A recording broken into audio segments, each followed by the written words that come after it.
Ela estava em silêncio durante todo o julgamento. Não testemunhou. Não se defendeu publicamente. Sentou no banco dos réus dia após dia, enquanto os filhos, 3 dos 4 filhos que havia criado, amamentado, acompanhado por décadas, subiram um por um ao banco das testemunhas e disseram ao júri que acreditavam que ela havia matado o pai deles. While you were talking to your dad in the hospital, did he enlighten you on what he thought was wrong with him? He said, "Chris, I think your mother is trying to poison me." Ela os observou, ficou quieta e esperou, porque Melody Ferris havia reservado suas palavras para o momento certo. Esse momento chegou na audiência de sentença. E o que ela fez com ele, o que ela escolheu dizer quando o juiz lhe deu a palavra, quando a sala estava cheia, quando os filhos estavam sentados atrás dela e as câmeras estavam ligadas, foi algo que o promotor disse que nunca havia visto em toda a carreira. Que os filhos descreveram como a última facada, que o juiz tentou interromper 3 vezes sem conseguir. Not only did I not do this, I know you did. I know. Mas antes de chegar àquele momento, antes de chegar ao tribunal, antes de chegar ao veredicto, que ela claramente não esperava receber, você precisa entender o que aconteceu numa fazenda de 10 acres no condado de Cherokee, na Geórgia, no começo de julho de 2018, e precisa entender por que um celular pertencente a um homem morto se tornou a prova mais poderosa de todo o processo. He is on the burn pile. Rusty said in response, he said, "What?" She again said, "He is on the burn pile." Escreve nos comentários agora o seu nome e a cidade onde você está nos assistindo. Adoro saber quem está do outro lado. E se ainda não é inscrito, aperta o botão agora. Toda semana tem um caso novo e você não vai querer perder. Agora vamos ao começo, porque essa história não começa com um crime. Começa com uma família e com o apelido que todo mundo que conhecia os Farris usava quando queria resumir o que era viver dentro daquele círculo. A roda Farris, uma roda que girava sem parar, que produzia drama em ciclos regulares, que voltava sempre ao mesmo eixo, ao mesmo centro de gravidade que mantinha todo o sistema em movimento. E esse eixo, segundo quem estava de fora observando, era sempre o mesmo tema: dinheiro. O dinheiro de Gary Farris, quem ia recebê-lo, quem estava gastando demais, quem merecia mais, quem estava sendo excluído. Gary Farris tinha 58 anos quando desapareceu em julho de 2018. Era advogado imobiliário comercial inteligente, metódico, o tipo de homem que constrói patrimônio ao longo de décadas de trabalho disciplinado e que conhece o valor de cada centavo que passa pelas próprias mãos. Pesava 140 quilos, media quase 2 metros e tinha a presença física de alguém que ocupa o espaço ao redor com facilidade. Seus filhos o chamavam de Big Daddy, os netos também. He was a very, very intelligent man. He was incredibly book smart. Era o homem que os netos procuravam quando queriam andar no veículo de terreno da fazenda. O homem que aparecia quando você precisava. Gary e Melody haviam se casado há 38 anos quando ele morreu. Quase 4 décadas de vida compartilhada, 4 filhos criados, uma fazenda construída. Chris era o mais velho. Depois vinha Scott, que havia servido no exército e agora morava num apartamento acima do celeiro e cuidava das operações diárias da propriedade. Depois Emily e Amanda, a mais nova, a única que ficaria ao lado de Melody até o final de tudo. You know about the statement that she said that body should not have been burned up? That body should not have been burned up? I've never heard anything directly, so no. A fazenda tinha 10 acres no norte de Atlanta. Uma casa, um celeiro, cavalos, cabras, um veículo de terreno para percorrer os pastos. Do lado de fora, parecia a imagem de uma família que havia construído algo sólido. Do lado de dentro, a roda Farris girava e o que a fazia girar era o dinheiro de Gary. Gary era generoso com os filhos mesmo na vida adulta. Ajudou Emily a comprar uma casa. Apoiou Chris financeiramente no negócio e com as crianças. Scott vivia na propriedade, trabalhava na fazenda, e Gary lhe dava acesso a cartões de crédito e uma mesada como parte do acordo tácito entre os dois. Cada filho tinha uma relação diferente com o patrimônio do pai, e Melody tinha a dela. Melody havia sido mãe e dona de casa em tempo integral durante 35 anos. Não tinha renda própria. O dinheiro que ela gastava saía das contas conjuntas com Gary, e nos meses que antecederam a morte dele, essa torneira havia começado a fechar. Registros de mensagens de texto mostravam Gary confrontando Melody sobre gastos, dizendo que as despesas dela precisavam parar, que era preciso colocar um limite. Scott disse aos investigadores que Melody saía por semanas a fio e, quando voltava, milhares de dólares haviam saído da conta sem explicação clara. She immediately after this was all about trying to get as much money as possible. Gary havia comentado com pessoas próximas que iria cortar o acesso financeiro da esposa. Havia uma razão muito específica para esses gastos. E havia uma razão muito específica para Gary querer interrompê-los. Melody Ferris tinha um amante. O nome dele era Rusty Barton, vendedor de equipamentos agrícolas que vivia no Tennessee. Charmoso, articulado, o tipo de homem que as pessoas descrevem como fácil de gostar.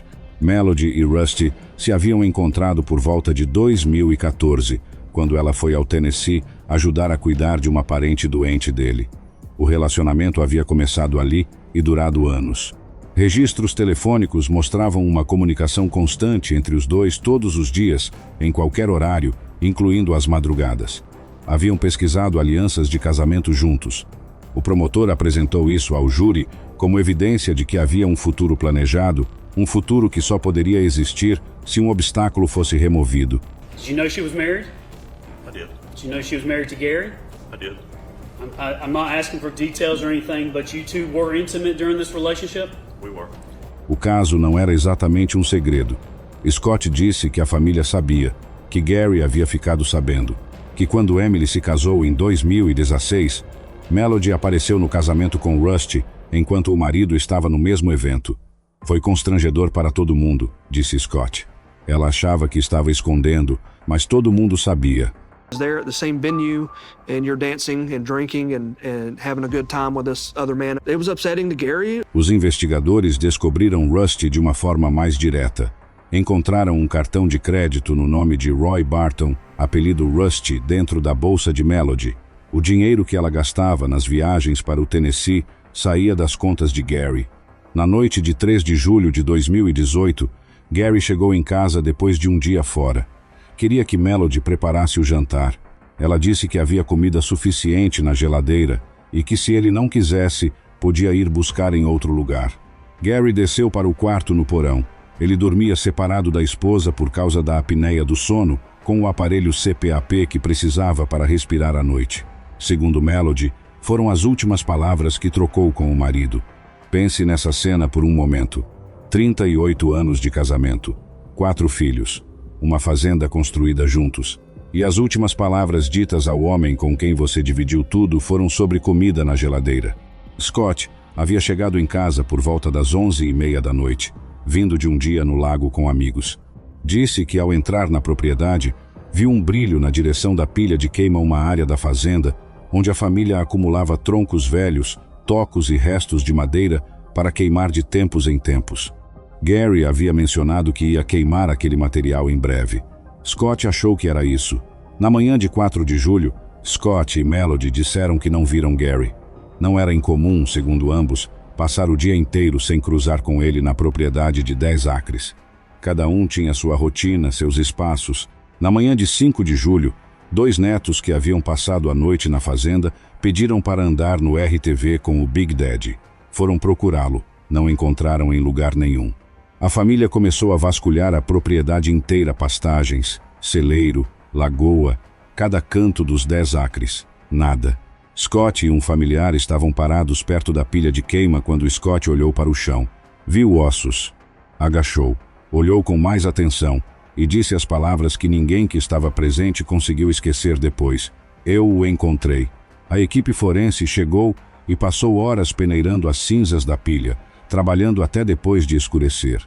O que encontraram eram os restos de Gary Wayne Ferris, o grande advogado de 140 quilos, reduzido a esqueleto pelo calor, e dentro dos restos, alojada numa costela, uma bala calibre 38.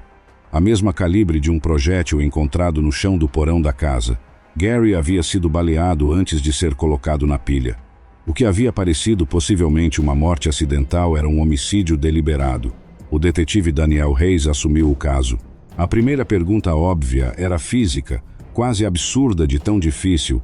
Como Melody Faris, que pesava cerca de 58 quilos, havia movido um homem de 140 quilos do porão da casa até a pilha de queima, 50 metros afastada? Os investigadores nunca encontraram uma resposta definitiva. Havia marcas de trator na propriedade, mas havia marcas de trator por toda parte. Era uma fazenda em operação. O balde frontal do trator era capaz de carregar cargas pesadas. O RTV também. Sangue de Gary foi encontrado em partes dos dois veículos, mas nenhuma trilha contínua de sangue entre o porão e a pilha foi identificada. A arma usada nunca foi encontrada. O método exato de transporte permaneceu como um mistério que o júri teria que aceitar sem resposta. A promotora Megan Frankish foi direta quando a questão surgiu. Não sabemos exatamente como ela transportou o corpo até a pilha. Ela era filha de fazenda, era engenhosa. Sabemos que ela o matou. Como fez não importa porque ele estava lá, e ela era a única que poderia tê-lo colocado ali. She was a farm girl. She was resourceful. We know she killed him. O que os investigadores tinham era algo diferente de uma trilha de sangue ou de uma arma recuperada. Tinham uma conversa. Rusty Barton havia dito à polícia em julho de 2018 que na madrugada de 4 de julho, ele e Melody falavam ao telefone como faziam todos os dias. E que no final daquela conversa, a última parte, quando os dois já estavam se despedindo, Melody disse algo que ele não esperava. Disse: "Ele está na pilha de queima." Rusty disse: "O quê?" Ela repetiu: "Ele está na pilha de queima." E ele respondeu: "Não me diga mais nada. Não preciso saber." She said, "He is in the burn pile." And I said, "What?" And she said, "He's in the burn pile." And I said, "Do not say another word and do not tell me anything. I do not need to know." Pense no peso desse momento. Essa conversa aconteceu na madrugada de 4 de julho. Gary não havia sido reportado como desaparecido. A família ainda não havia vasculhado a propriedade. A pilha de queima ainda não havia sido verificada. Naquele momento, às 2 da manhã, apenas quem havia colocado Gary lá poderia saber que ele estava lá. Rusty disse isso à polícia em julho de 2018. Disse que era a última coisa que havia sido dita na última ligação daquela noite. Que depois disso não havia mais falado com Melody sobre o assunto, que nos dias seguintes as ligações voltaram ao normal como se nada tivesse acontecido. O problema é que quase um ano depois tudo mudou. Em junho de 2019, Melody foi presa e as ligações da cadeia foram gravadas como sempre são. Em uma delas, Melody disse a Rusty que ele ia destruir lá sozinho se continuasse falando com a polícia do jeito que estava falando. No dia seguinte, Rusty entrou em contato com os investigadores e disse que havia cometido um erro, que havia confundido as datas. Que a conversa sobre a pilha havia acontecido depois que o corpo foi encontrado, não antes, que havia dito July 4th, mas na verdade era depois, quando todo mundo já sabia. What I told you was correct, but when it happened was not correct. O júri tinha as duas versões. Tinha as ligações gravadas da cadeia que mostravam Melody pressionando Rusty sobre o depoimento. Tinha o fato de que a recantação havia vindo exatamente um dia depois de uma dessas ligações. Tinha o fato de que quando Rusty deu o depoimento original em julho de 2018, Gary ainda nem havia sido reportado como desaparecido, o que significava que a única forma de Melody saber que ele estava na pilha era se ela mesma o tivesse colocado lá. Mas havia ainda outra prova, a que ninguém havia previsto que existiria. O celular de Gary Faris. Gary tinha um aparelho Android, com os serviços de localização do Google ativados. É uma configuração que bilhões de pessoas têm nos próprios celulares, sem pensar muito nisso. O telefone registra silenciosamente a posição do dispositivo, cria um histórico de localização, documenta cada movimento. Gary nunca havia pensado naquele recurso como algo relevante para coisa alguma. Lindsay Harris, chefe da divisão de inteligência do departamento do xerife do condado de Cherokee, foi chamada para analisar os dados. E o que os dados mostravam era o seguinte: na manhã de 4 de julho de 2018, quando os investigadores acreditavam que o corpo de Gary já estava na pilha de queima, o celular de Gary se moveu. Entre 7h50 e 8h95 da manhã, o dispositivo saiu da localização da casa, foi na direção da pilha de queima e voltou para a casa. O celular de um homem morto havia feito um trajeto de ida e volta até onde o corpo estava. Alguém havia ido até a pilha, possivelmente para verificar a cena, para ajustar algo, para recuperar o celular que havia ficado com o corpo e voltado para dentro da casa com ele. Scott havia saído da propriedade às 6h30 da manhã daquele dia. Seus dados de localização o colocavam a quilômetros de distância durante todo o período relevante. Ele não retornou à fazenda antes das 8 da noite. A única pessoa que os registros colocavam na propriedade entre 7h50 e 8h95 da manhã de 4 de julho era Melody Ferris. O júri ficou deliberando por 3 dias.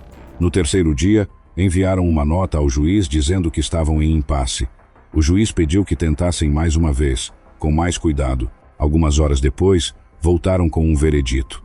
A jurada Sheila Albright disse depois que foi o celular que quebrou o impasse. Que uma vez que o júri concordou sobre o horário da morte, a pergunta ficou simples e impossível de ignorar. Quem estava movendo o celular de um homem morto de volta para dentro de casa às 8 da manhã do dia 4 de julho? Somente quem havia colocado Gary na pilha saberia onde o celular estava. Somente quem havia estado ali poderia tê-lo recuperado.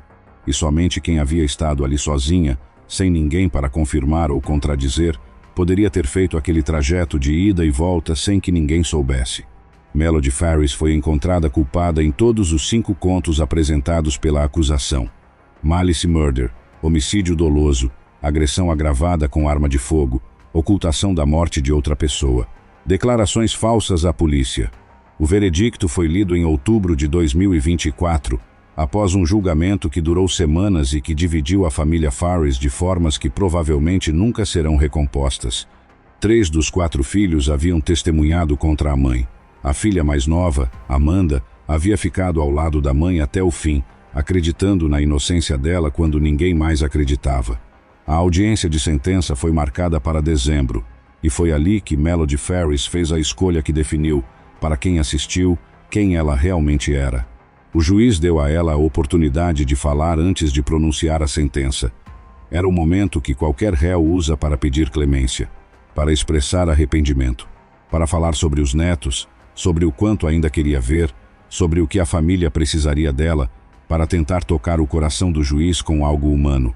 Ms. Ferris, do you have a statement? I do. I've written this so that I could get through the words. Okay. Melody abriu o texto que havia preparado e começou a acusar o filho Scott de ter matado o marido. Disse que sabia que havia sido Scott, que a própria mãe dela, já falecida, havia pedido pessoalmente que Melody assumisse a culpa pelo que o filho havia feito, que ela havia se recusado porque não podia, que havia passado 6 anos carregando aquilo e que agora, naquele tribunal, ia dizer ao mundo o que realmente havia acontecido. Not only did I not do this, I know who did. I know Scott killed his father. He took my husband, the father of Chris, Emily, and Amanda. Descreveu em detalhe o que alegava ter visto naquela manhã de 5 de julho, Scott saindo de um caminhão próximo à pilha de queima, dizendo que estava verificando se as chamas não haviam se espalhado para a floresta. As garrafas de produto de limpeza que teriam sumido da propriedade depois. Os banheiros de Scott, fotografados em estado impecável logo após o crime. A cópia da certidão de nascimento dela, do marido e da certidão de casamento que havia encontrado no caminhão de Scott depois. Agora eu sei por quê, ela disse sobre cada detalhe. You sat here in this courtroom and you told this court that you didn't tell anybody about recorders, but you did. O promotor Jeffrey Fogus ficou olhando para a mesa da acusação. Disse depois que não estava preparado para aquilo, que era a coisa mais chocante que havia visto num tribunal em toda a carreira. Que a oportunidade que Melody havia recebido para pedir perdão, para demonstrar alguma forma de humanidade, havia sido transformada numa ofensiva final contra o filho. It was shocking that is the opportunity she believed was hers to take. Scott Ferris ficou sentado atrás da mãe durante todo o discurso, em silêncio, olhando para ela, sem reação visível que qualquer câmera capturasse. O juiz David Cannon interrompeu Melody uma vez, Pediu que se concentrasse no que era relevante para a sentença e evitasse entrar em fatos do caso sem que a promotoria pudesse contra-interrogá-la. I don't have a problem if you want to continue to profess your innocence, but we're not going to go on for a significant period of time. You resuscitate your view of the case and your opinion as to what the evidence is without your prior testimony and without the state being able to cross-examine it. It's not proper. Ela continuou. O juiz interrompeu de novo. Ela continuou. Na terceira interrupção, Melody disse ao juiz que aquilo precisava ser dito, que ela havia esperado anos, que não iria parar. And I plead with you to roll this verdict out. Help me get justice for the correct person. Quando finalmente terminou a parte sobre Scott, dirigiu-se a cada filho pelo nome. Disse o que havia feito por cada um ao longo da vida. Chris, para quem foi buscar as filhas nas ruas quando ele estava em crise. Emily, para quem ajudou a mudar de apartamento com temperatura de 19 graus negativos do lado de fora. Amanda, para quem havia cuidado do neto desde os 3 dias de vida, é o meu orgulho e alegria. O amor que sinto por aquele menino é inacreditável. E então pediu ao juiz que jogasse fora o veredicto, que fosse o 13º jurado e ajudasse a fazer justiça ao Gary verdadeiro que ela dizia não ter matado. Por pior que pareça, quero estar lá para ver meu filho sendo preso e levado algemado para a cadeia, disse ela ao tribunal. Bad as it sounds, I want to be there to watch him chained and shackled and brought to justice. I plead with you. Scott deu uma entrevista depois.